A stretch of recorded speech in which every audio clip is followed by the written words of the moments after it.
With Mr. Review, we spring into action with breaking reviews. Hello, friends. I think, therefore I am. We're looking at American ideologies and political beliefs.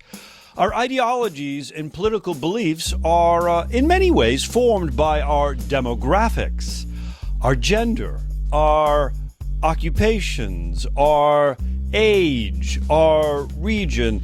All of these demographics help shape what we believe and how we vote. Culture also. What kind of religion were we raised in? What's our culture with respect to family in our neighborhoods and communities?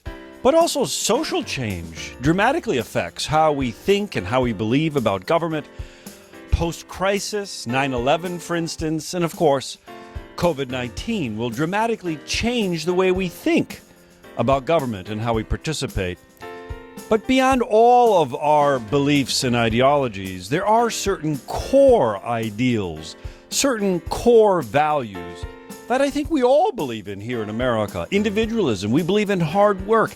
We believe in equality of opportunity. We do not think the rich should necessarily get a better treatment than the poor when it comes to, let's say, healthcare and things like this.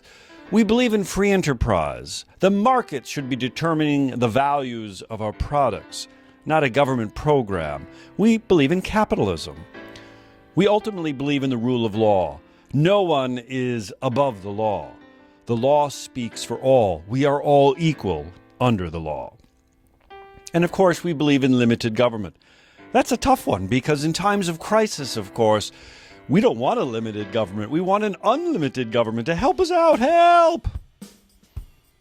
But these are our core values, what America believes in, our ideologies. I think, therefore I am. Not so simple. Springing into action with breaking reviews.